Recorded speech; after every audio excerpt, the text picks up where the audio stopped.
మహాగణాధిపతయే నమః. ఓం గురుభ్యో నమః. ఓం శ్రీమాత్రే నమః. పరమేశ్వర స్వరూపమైనటువంటి జ్యోతిష, వాస్తు మరియు ఇతర అనేకమైనటువంటి శాస్త్రములను మనకు అందించినటువంటి మహర్షులకి నమస్కారం. హయగ్రీవ హయగ్రీవ హయగ్రీవేతి యో వదేత్ తస్య నిస్సరతే వాణి జహ్నుగన్యా ప్రవాహవత్.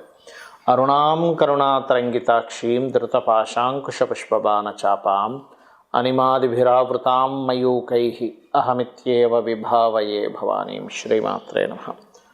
ప్రేక్షకులకి ఆ లలితాంబిక అమ్మవారి యొక్క అనుగ్రహం పరిపూర్ణంగా కలగాలని మనస్ఫూర్తి కోరుకుంటూ మనం ఈరోజు చెప్పుకోబెట్టిన టాపిక్లో ఒక్కొక్క గ్రహం గురించి చెప్పుకుంటూ ఉన్నాం. ఈరోజు శని భగవానుడి గురించి అసలు ప్రతి ఒక్కరి జాతక చక్రంలో అది ఉన్నటువంటి స్థితిని బట్టి ఎటువంటి ఫలితాలు జరుగుతాయి. చాలామంది ఏంటంటే భయపడుతూ ఉంటారు అమ్మో అని. కానీ జ్యోతిష్ శాస్త్రంలో మందుడు అని చెప్పడం జరిగింది. అంటే లేట్ అవ్వడానికి కొన్ని ఆటంకాలకు కారకుడు అని చెప్పడం జరిగింది. కానీ కర్మకారకుడు ఆయనే, ఆయుష్కారకుడు ఆయనే, మనకి ఏదైనా ఒక ఫలితం అందించాలంటే కూడా ఆయన అనేటువంటి చెప్పడం జరిగింది. కాబట్టి ఈ యొక్క విషయాలు చెప్తుంది నేనైనప్పటికీ కూడా చెప్పిస్తుంది సాక్షాత్ లలిత అమ్మవారిగా భావిస్తూ ఒక్కొక్క లగ్నం గురించి లేదా లగ్నం తెలియని వారి రాశి గురించి తెలుసుకుందాం. కర్కాటక లగ్నానికి, కర్కాటక రాశికి పర్టికులర్గా శని పాపి అవుతాడు. అంటే సప్తమ అష్టమాధిపతి, మారకుడు అవుతాడు, అష్టమాధిపతి అవుతాడు. అయితే ఇక్కడ మీరు పాపి అవుతాడు కదా, ఈ మహాదశ యోగించకూడదనేమీ లేదు. ఇది శుభగ్రహాలతో కలిస్తే నీచభంగ రాజయోగాల్లో ఉంటే ఖచ్చితంగా యోగిస్తుంది. కాకపోతే రిజల్ట్స్ ఎప్పుడు కూడా పాప అయితే కాస్త ఎక్కువగా బ్యాడ్ ఎఫెక్ట్స్ ఎక్కువ ఉంటాయి, శుభుడైతే తక్కువగా ఉంటాయి బ్యాడ్ ఎఫెక్ట్స్, మంచి కూడా జరుగుతుంది. బట్ ఇక్కడ కండిషన్ ఈజ్ శుభుడు పాపి ఒక ఎత్తు అయితే ఆ ప్లానెట్ ఎలా ఉంది ఈజ్ మోస్ట్ ఇంపార్టెంట్, రైట్. ఇక్కడ లగ్నంలో ఉన్నాడు శని.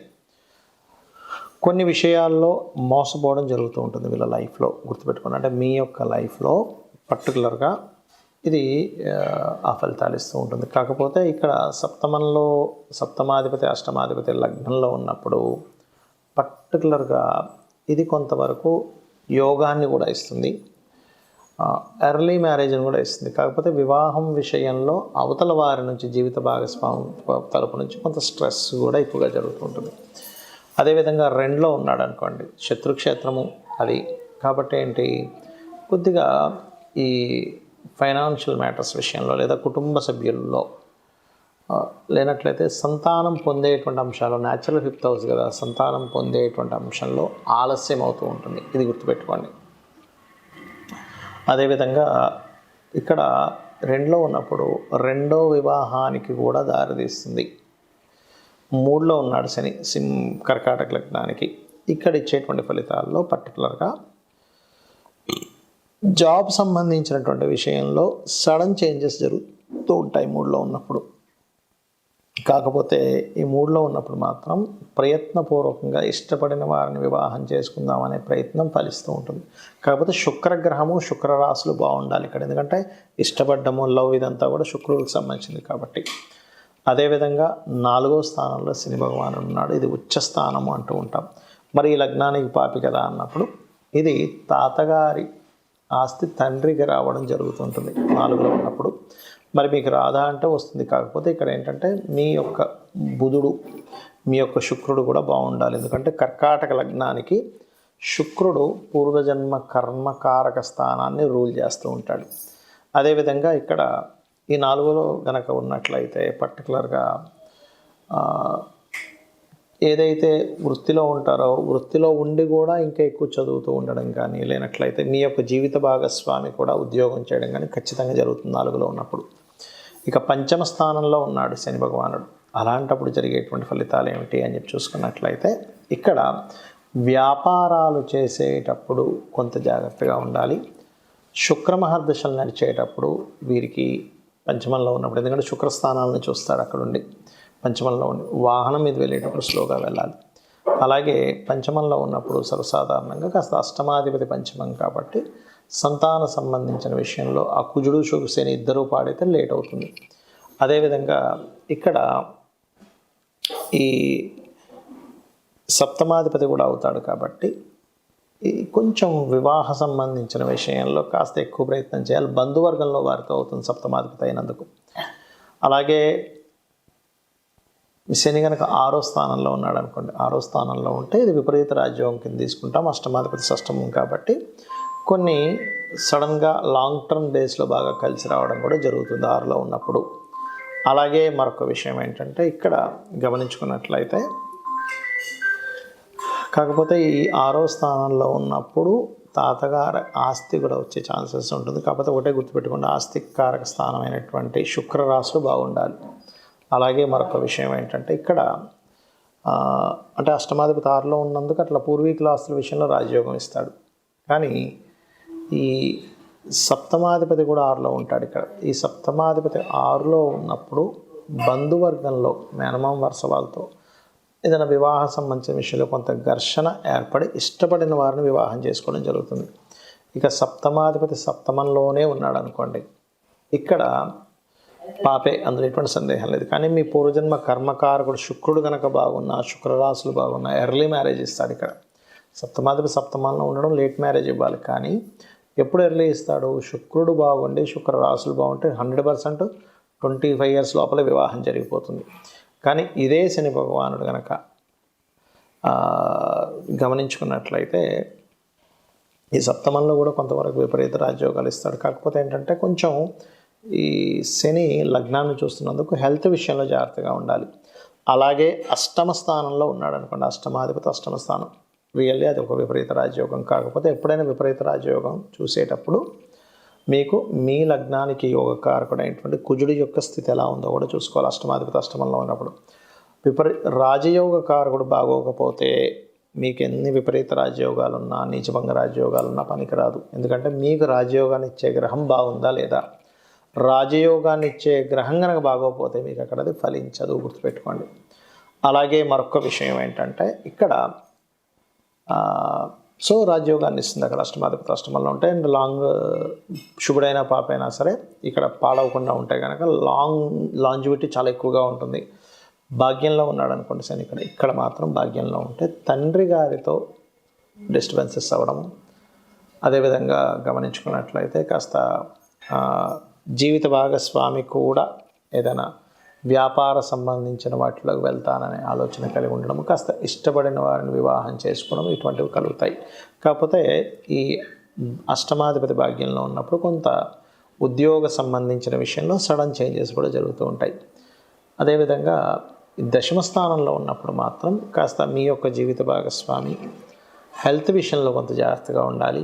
మరియు వారు మీ యొక్క జీవిత భాగస్వామి వాహనం మీద వెళ్ళేటప్పుడు కొంత జాగ్రత్త వహిస్తూ ఉండాలి. లాభంలో ఉన్నప్పుడు ఖచ్చితంగా కొన్ని మీడియేటింగ్స్ ద్వారా, సోషల్ మీడియాస్ ద్వారా ధనయోగం. వ్యయంలో ఉన్నప్పుడు ఈ యొక్క కర్కాటక లగ్నానికి శని భగవానుడు అలా ఉన్నట్లయితే అక్కడ జరిగేటువంటి ఫలితాలు ఏమిటి అంటే, ఇది మాత్రం ఖచ్చితంగా కొంత తాతగారి ఆస్తిని, ఇక్కడ ఒకటే గుర్తుపెట్టుకోండి, ఎప్పుడు మీకు ఆస్తి రావాలన్నా శుక్రగ్రహం బాగుంటేనే తాతగారి ఆస్తి అనేటువంటిది వస్తుంది. ఇక మీరు చేయవలసినటువంటి దేవత ఆరాధన సుబ్రహ్మణ్యేశ్వర స్వామి ఆరాధన చేయండి, అన్ని విధాలా బాగుంటుంది. శనికి సంబంధించినటువంటి విషయాల్లో ముఖ్యంగా చాలామంది భయపడుతున్నటువంటి అంశము, కంగారు పడుతున్నటువంటి అంశము, ఏలిన నాటి శని వస్తుంటుంది కదా, అర్ధాష్టమ శని వస్తుంది, అష్టమ శని వస్తుంది, శని మహర్దశ జరుగుతూ ఉంటుంది, ఏమిటి అని అడుగుతూ ఉంటారు. ఇక్కడ నేను చెప్పేది ఒకటే గుర్తుపెట్టుకోండి, శని ఈజ్ ఈక్వల్ టు కర్మ. అంటే కొత్తగా ఏమీ శని భగవానుడు మీ మీద పగబట్టడం కానీ, ఆయన ఏదో మీతో ఇట్లాగే బిహేవ్ చేయాలని కానీ ఏమీ ఉండదు, గుర్తుపెట్టుకోండి. కేవలం మీరు చేసుకున్నటువంటి కర్మ రిజల్ట్ అంతే ఆయన ఇచ్చేది. ఇప్పుడు చిన్న ఎగ్జాంపుల్ చెప్పాలంటే, మనం ఒక ఎగ్జామ్ రాసాం, ఆ ఎగ్జామ్ యొక్క రిజల్ట్ మనకు వస్తుంది. అంతేగాని మీ ఎగ్జామ్కి మీ రిజల్ట్ ఎలాగైతే వస్తుందో, మీరు చేసినటువంటి గుడ్ కర్మ ఆర్ బ్యాడ్ కర్మ శని భగవానుడు అందించే దాంట్లో ఉంటాడు. అందుకే కర్మస్థానంలో ఉంటాడు ఆయన. అంటే న్యాచురల్ 10th house ఈజ్ కర్మ, న్యాచురల్ 11th house కర్మ నుంచి వచ్చేటువంటి గుడ్ బెనిఫిట్స్. అయితే ఇక్కడ మీరు అర్థం చేసుకోవాల్సింది ఏంటంటే, ఇది కేవలం అతను మనం చేసిన ఫలితాలను మాత్రమే అందిస్తున్నాడని మీరు ఎప్పుడైతే అనుకుంటూ కొన్ని విషయాలకి కొంచెం దూరంగా ఉండాలి. ఏలినాడు శని, అర్ధాష్టమ శని, అష్టమ శని నడిచేటప్పుడు, శని మహర్దశ నడిచేటప్పుడు, గోచారంలో కొన్ని స్థానాల్లో శని భగవానుడు సంచరించేటప్పుడు ఈ కొన్ని విషయాలు కనుక పాటించగలిగితే జీవితం అద్భుతంగా ఉంటుంది. ఏమిటవి అంటే, మధ్యాహ్నం పూట యువకులు ప్రత్యేకంగా చిన్నపిల్లలకి లేకపోతే స్త్రీలకి వృద్ధులకి కాదు, ఇది మంచి ఏజ్లో ఉండి అంటే దాదాపుగా ఒక 15 ఇయర్స్ నుంచి ఆల్మోస్ట్ ఒక 50 ఇయర్స్ మధ్యలో 15 to 15 నుంచి 50 సంవత్సరాల మధ్యలో 50-60 దాటిందంటే అక్కడ కొంచెం వృద్ధులు అవుతూ ఉంటారు. 60 ఇయర్స్ దాటిందంటే వారు మాత్రం ఎట్టి పరిస్థితుల్లో మధ్యాహ్నం పూట నిద్రపోకండి. ఎక్సెప్ట్ ఎవరికి మళ్ళీ ఇది నైట్ డ్యూటీస్ చేస్తారు కొంత సాఫ్ట్వేర్లో, అలాంటి వారు పర్లేదు, నైట్ అంతా మెలుకొని ఉన్నారు జాబ్ పర్పస్లో, వాళ్ళు మధ్యాహ్నం నిద్రపోయినా ఏమి కాదు. కానీ ఇవేమీ కాకుండా ఉన్నవారు ఎట్టి పరిస్థితుల్లో నిద్రపోకండి. దానివల్ల అనవసరంగా శని యొక్క ప్రభావం మీ మీద నెగటివ్గా ఇంపాక్ట్ పడుతూ ఉంటుంది. ఓకే, రెండవది ఏంటంటే ఎట్టి పరిస్థితుల్లో కూడా మీరు మీ కింద పనిచేసే వాళ్ళు ఉంటారు, చిన్న ఇంట్లో పనిచేసే వాళ్ళు కావచ్చు, లేకపోతే మీ కింద వర్క్ చేసే వాళ్ళు ఎవరినైనా సరే మీరు దూషించకండి దయచేసి. మన కార్మికులకి, కర్షకులకి అంటే కష్టమైనటువంటి పనులు చేసేటువంటి వారికి శని కారకుడు. వాళ్ళని మీరు ఎంత రెస్పెక్ట్ఫుల్గా ఉంటారో శని మీకు అంత బాగా యోగిస్తాడు, గుర్తుపెట్టుకోండి. అదేవిధంగా మరొక విషయం ఏంటంటే మీకు దగ్గరలో ఆలయం ఏదైనా ఉంది అంటే ఆంజనేయ స్వామి కానీ, నరసింహస్వామి కానీ, స్కందుడిది కానీ, రావి చెట్టు ఉన్న వెళ్ళి నిత్యము దర్శనం కనుక చేసుకున్నట్లయితే శని భగవానుడు ఇచ్చేటువంటి రిజల్ట్స్ ఏవైతే ఉంటాయో, గుడ్ రిజల్ట్స్ ఎలాగో మనం అనుభవిస్తాం, కానీ కొంచెం కష్టతరమైనటువంటివి ఏవైతే ఉంటాయో వాటిని మీరు ఈజీగా దాటగలుగుతారు, గుర్తుపెట్టుకోండి. కర్మ ఎక్కడా మారిపోదు, కానీ కర్మని దాటేటువంటి విధానం మీకు చాలా ఈజీగా దాన్ని బేర్ చేయగలుగుతారనమాట. అలాగే మరొక విషయం ఏంటంటే ఇక్కడ మీకు దగ్గరలో ఆలయం ఉన్నట్లయితే అక్కడికి వెళ్ళి నూనెని దానంగా ఇవ్వండి. అంటే టెంపుల్స్లో వాడుకోవడానికి ఇవ్వచ్చు నూనెని, లేదు నువ్వులు, తెల్ల నువ్వులు, నీలం రంగు వస్త్రము శనివారాలు ఇస్తుంటే కూడా ఇందాక మనం చెప్పుకున్నట్టుగా ఏలినాడు శని, అర్ధాష్టమ శని, అష్టమ శని ప్రభావం తగ్గుతుంది. కానీ కొంతమందికి శని దశ ఉంటుంది, 19 ఇయర్స్ ఆఫ్ శని మహాదశ. వాళ్ళకి ప్రతిసారి బ్యాడ్ అవ్వాలని రూల్ లేదండి. మీ జన్మజాతకంలో కనుక PAC అంటారు, అంటే ప్లేస్మెంట్ మంచి స్థానంలో ఉండి మంచి గ్రహంతో చూడబడుతూ ఒక శుభగ్రహంతో కలిసి ఉండి నీచభంగ రాజయోగాల్లో ఉంటే ఆ శని మహాదశ కొన్ని వేల కోట్లు కూడా ఇచ్చి తీరుతుంది, అందులో ఎటువంటి సందేహం లేదు, గుర్తుపెట్టుకోండి. అయితే ఇక్కడ మీరు అర్థం చేసుకోవాల్సింది ఏంటంటే కర్మ ఖచ్చితంగా సంబంధం ఉంటుంది. మనం పని చేయాల్సిందే, పని చేయకుండా ఏదో నేను కూర్చుంటే వచ్చేస్తాయి అనుకుంటే తప్పు. అది ఎవరికి వస్తుంది? పూర్వజన్మలో బాగా పుణ్యాలు చేసి వాళ్ళు ఏదో గొప్ప ఇంట్లో పుట్టి వాళ్ళకు ఓన్లీ కూర్చుంటే సాగుతుంటే అందరికీ అది సాగదు. ఎందుకంటున్నానంటే ఆఖరికి మనకి మహాభారతంలో యుద్ధంలో శ్రీకృష్ణ పరమాత్మ సాక్షాత్ విష్ణు స్వరూపం పక్క నుండి కూడా ఆయన యుద్ధం ఫిజికల్గా చేయమనే చెప్పాడు. అంతేగాని మీరు అలా కూర్చోండి, నేను ఒక మంత్రం చదువుతాను, కౌరవులందరూ చచ్చిపోతారు ఒక మాయలా చేస్తే మీరు చక్కగా మీ రాజ్యం మీరు ఏలుకోవచ్చు అని ఎక్కడా చెప్పలేదు. నువ్వు యుద్ధం చెయ్యి, నీ ధర్మాన్ని నువ్వు చెయ్యి అని చెప్పాడు. అంటే ఏమిటి? సాక్షాత్ శ్రీకృష్ణ పరమాత్మ పక్కన ఉండగా కూడా, ఇది మీరు అర్థం చేసుకోండి. అంటే ఏమిటి? మన చుట్టూ మనం చేసేటువంటి పూజలతో పాటు అమ్మవారు ఉంటుంది, కానీ ఉన్న వాళ్ళకి జయం ఉంది అక్కడ. ఎవరి పక్షానైతే శ్రీకృష్ణ పరమాత్మ ఉన్నాడో వాళ్ళకి విజయం లభించింది. మనం చేయవలసింది ఏమిటంటే మన పని మనం చేసుకుంటూ మనం అమ్మవారినో, మీ స్వామివారినో, విష్ణువునో, శివునో ఎవరినో కానీ పట్టుకొని ఉండాలి. అలా మీరు చేసుకుంటూ వెళ్ళినట్లయితే ఖచ్చితంగా 100% విజయం లభించి తీరుతుంది, అందులో ఎటువంటి సందేహం లేదు. అయితే ఇక్కడ మీకు ఒక్క విషయం చెప్పి ముగిస్తాను. మీ పర్సనల్ చార్ట్లో శాటర్న్ శుభగ్రహాలతో ఉన్నాడా, పాపగ్రహాలతో ఉన్నాడా చూసుకోండి. ఎక్కువ పాపగ్రహాలతో ఉన్నాడు అనుకోండి, శాటర్న్కి శత్రువులు ఎవరు? కుజుడు. ఎందుకంటే అగ్రెసివ్ ప్లానెట్, అది fast moving planet, fiery related planet. ఇదేమో కోల్డ్ రిలేటెడ్ ప్లానెట్. సో అక్కడ ఫ్రిక్షన్ ఏర్పడుతుంది దానివల్ల. సో కుజుడితో ఉన్న, కేతువుతో ఉన్న, కేతు ఎందుకు? వీటికి కారకుడు. ఏది? వైరాగ్యానికి, విరక్తికి. ఇదేమో కర్మ, అదేమో విరక్తి. ఈ రెండు కలవకూడదు. అంటే కుజుడితో ఉన్న, కేతువుతో ఉన్న, ఒక్కొక్కసారి సన్తో కంబస్ట్ అయినా ఇబ్బంది ఇస్తుంది. ఈ 3 గ్రహాలతో ఏ గ్రహంతో ఉన్నా ఆ పర్టికులర్ గ్రహాలకు కూడా దీపారాధన చేయండి, మీకు అన్ని విధాలా బాగుంటుంది. ఆ లలితాంబిక అమ్మవారి యొక్క అనుగ్రహం మీకు పరిపూర్ణంగా కలగాలని మనస్ఫూర్తిగా కోరుకుంటూ శ్రీమాత్రే నమః.